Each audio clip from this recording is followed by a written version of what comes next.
Hey there guys, how's it going and welcome back to our channel. Transformations can be easily considered a revival or a new birth in the same lifetime. Are transformations actually real? Why do NBA players transform themselves? NBA players are noticed to have gone through stark transformations that have rendered them completely unrecognizable after the procedures were performed on them. Here's a compilation of the ridiculous transformations in NBA history. Number 5. Dennis Rodman. Dennis Keith Rodman is a retired basketball player from America. He is recognized for his aggressive defense and rebounding skills called a worm. Rodman starred for the National Basketball Association's Detroit Pistons, San Antonio Spurs, Chicago Bulls, Los Angeles Lakers, and Dallas Mavericks. His psychological condition is unnoticeable, camouflaged behind rose-colored sunglasses that serviceably conceal his tear-streaked cheeks and his red and swollen eyes. He's relaxed, almost demonic silent, but the feelings stream before some time, and once you cut past the dramatics in the performance and the bombast and the tattoos, the feelings spill out. From a gangly 5'6" Toby to a 6'8" giraffe who could dunk, his growth spurts transitioned him. He played in a summer league that was eventually accepted in southeast Oklahoma, where, facing constant racist remarks in a culture that refused to accept an African-American red giant, he's become a 3-time All-American. He was an unlikely positive story, but since those feelings were so near the surface, it was confusing, often challenging. In his 2011 Hall of Fame dedication statement, the 30 for 30 documentary, which features conversations with many of his close relatives, airs a snippet of Rodman in which, stopping to retain his calm, Rodman confesses his mistakes and apologizes to his children for not being there for them. Dennis Rodman said, "We all have demons. I've had plenty. Substance is trying to convince myself that I'm a good dad. That's the worst one for me. And it's so hard for me for some reason."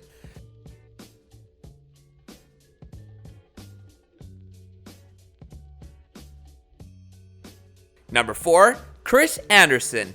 In essence, the Hornets did the Cavaliers a service in bringing Andersen in exchange for money and a heavily protected potential second-round draft, and now they will let the experienced go to clean up a roster spot as planned. In order to re-sign Mike Toby to a second 10-day deal, Charlotte aims to use that position. In his NBA career, Andersen, respectively, may be at the back of the journey. Just before the NBA end of the regular season, center Chris Andersen confirmed Thursday the transition is finished, and now he is Grizzilla 2 weeks before he was traded from the Miami Heat to the Memphis Grizzlies. "I was reborn in the Grizzilla," he said during a conversation in Memphis with the ESPN radio affiliate, "because I knew I could come in and have an impact on the community and with the team to help provide what I need to provide because Marc Gasol was hurt." So it was Grizzilla's rebirth. Chris Andersen also famously said, "I did go from Birdzilla to Grizzilla." Andersen shifted into the Grizzlies starting lineup after briefly performing with the Heat until he was traded with a bid to lower the Heat's transfer fee.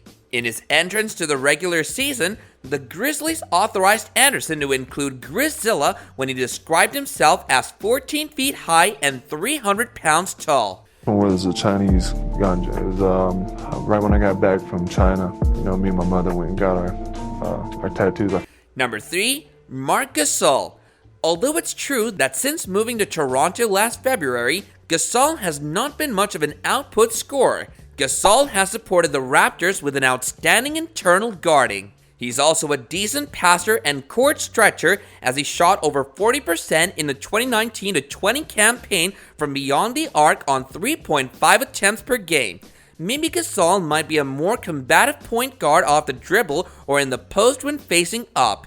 In change, he might also aim to get out and play. In particular, weight loss could lead to the Spaniard becoming even more successful as an assistant defender. His amazing weight loss journey has sent everyone in a state of shock, and while those achievements may seem like a thing of the past, only last season, before even the blockbuster trade that rendered him a Raptor, Gasol averaged 15.7 points in 53 games with the Grizzlies.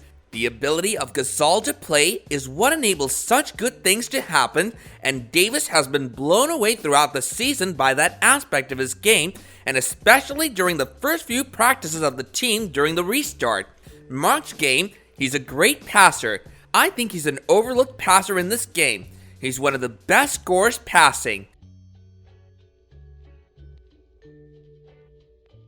Number 2, Giannis Antetokounmpo. When Giannis Antetokounmpo joined the NBA in 2013, he was nowhere near the creature that he is now. He arrived as a flat-chested 18-year-old and ended up joining the Bucks in Milwaukee. Over the months, however, he has not only turned into one of the top players of the teams of the league, but also one of the best athletes around. To construct a body of such size and strength, to supplement it, he tries to maintain a stringent exercise regime and eating habits, something that has no season or off-season. Giannis spends over 2 hours per day working out at the gym, split over 2 times for an hour each as per Health Yogi. On all days, apart from Sunday, which is his day off, he does nothing but work out. For his upper body and lower body, his weekly schedule is distributed evenly. As per Giannis Antetokounmpo, I consider myself an all-round player, so I try to reflect that in what I do to prepare off the court. I love exercises that help improve all parts of my game to be a better player in all aspects of the game. Giannis operates on his upper body on Mondays and Wednesdays, while on Tuesdays and Thursdays, he serves on his lower body. Antetokounmpo consumes his Saturdays doing cardio workouts that may include running and perhaps other games. When Giannis was questioned about his preferred training session once, he said that it was the exercises that helped him cultivate as an all-round player. It has been incredible. Here he comes again. Oh, goodness. And the Greek basketball god raining down on the Pistons. Number 1, Steven Adams. Ever since exploding onto the screen as a healthy 20-year-old in 2013, Steven Adams has seized the NBA by surprise. In the minds of fans at national and international levels, his amusing conversations and challenging plays rendered him a celebrity. His trademark now looks like it has been a long time in coming, and before his journey is all said and completed, the transformation from choir boy to Aquaman is probably to also have a few more unexpected twists all along the way. No mustache, no tattoos, only a big smile and a New Zealand flag are sewn into his revised suit on the inside. The emphasis of Adams' first year in the NBA was on growing as an athlete. Do give us your thought about all these NBA transformations in the comments section below, and while you're doing that, also smash that like button and subscribe to our channel if you haven't already, if you crave more NBA related content from our channel in the future.